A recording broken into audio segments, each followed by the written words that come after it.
Nah, setan menggoda manusia itu tidak akan pernah bosan, tidak akan pernah merasa lelah. Ila yaumil qiyamah, mereka menggoda sampai hari kiamat.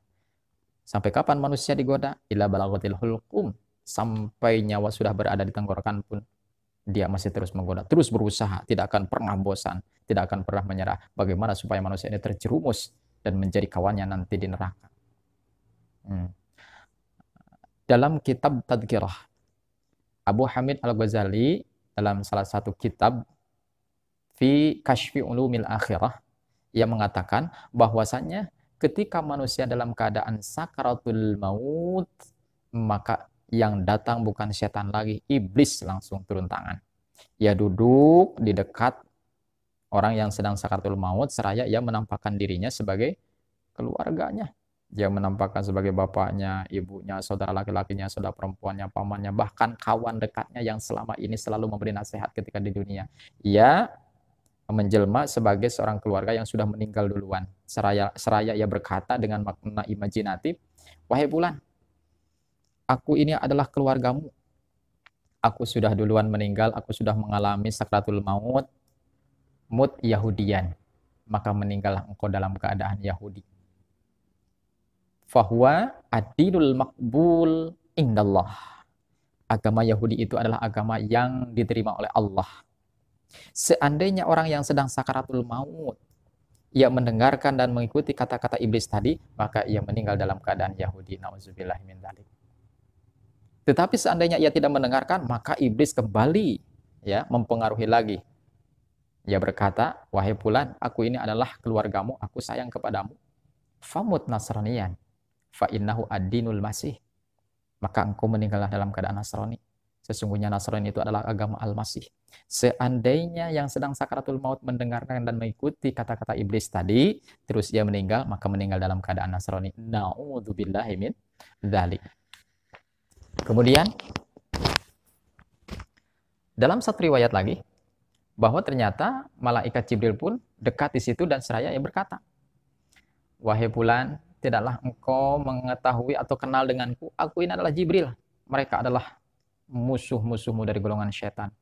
Maka meninggallah engkau dalam keadaan agama yang mulia, agama yang agung, agama yang dibawa oleh Rasulullah SAW, yakni agama Islam.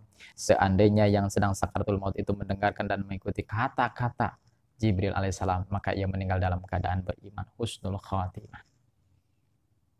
Oleh karena itu, Rasulullah berpesan kepada kita, laqinu mautakum bila ilaha illallah. Tuntunlah, talkinkanlah orang yang sedang meninggal di antara kalian, terutama orang yang sedang sakaratul maut, dengan kalimat tauhid, kalimat yang sangat disukai oleh Allah Subhanahu wa taala, zikir yang paling utama yakni la ilaha illallah. Tiada Tuhan selain Allah. Perdengarkan di telinga kanan dan kirinya sampai napas terakhir, sampai melepaskan ruhnya. Maka insya Allah kata-kata iblis tadi tidak akan terdengar. Yang terdengar adalah kalimat-kalimat tauhid yang mengikuti dalam hatinya, walaupun lisannya tidak mengikuti, maka dia meninggal dalam keadaan husnul khatimah. Kata Sayyidina Ali karramallahu wajhah, ketika ditanya oleh para sahabat, yang mana sahabat ini pernah bertanya kepada Ibnu Abbas tentang hari yang paling baik. Ibnu Abbas mengatakan hari yang paling baik itu adalah hari Jumat, ya, karena ia melihat jenis harinya. Karena memang hari yang paling baik adalah hari Jumat, Sayyidul Ayam, merupakan tuannya dari hari-hari yang lain. Nah, tetapi Sayyidina Ali ia menjawab bukan di jenisnya, tetapi di manfaatnya. Maka kata Sayyidina Ali, hari yang paling baik itu adalah hari di mana seseorang meninggal dalam keadaan beriman kepada Allah Subhanahu wa taala. Mau hari Jumat, mau hari Sabtu, hari apa saja, kalau ia meninggal dalam keadaan iman kepada Allah, itulah hari yang paling baik untuk seseorang. Nah, gitu ya. Apalagi ketika ia meninggal di hari Jumat dalam keadaan beriman kepada Allah, itu lebih utama lagi, bahkan syahid. Nah, itu ya. Oleh karena itu, seorang suami, sayangilah istri. Ketika istri dalam keadaan sakaratul maut, suamilah yang menalkinkan. Istri sayangilah seorang suami ketika ia meninggal atau dalam keadaan sakaratul maut, istrilah yang menalkinkan. Anak-anak, sayangi orang tua kita ketika mereka sedang sakaratul maut. anak-anaklah yang menalkinkan. Orang tua sayangi anak-anak. Ketika ia dalam keadaan sakaratul maut, orang tua yang menalkinkan. Ya.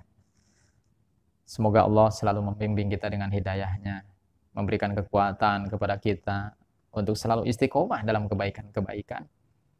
Dan mari kita selalu membasahi lisan kita dengan zikir kepada Allah Subhanahu wa taala. Jaddidu imanakum kasrati la ilaha illallah. Perbaharui keimanan kita. Dengan memperbanyak zikir la ilaha illallah. Ya.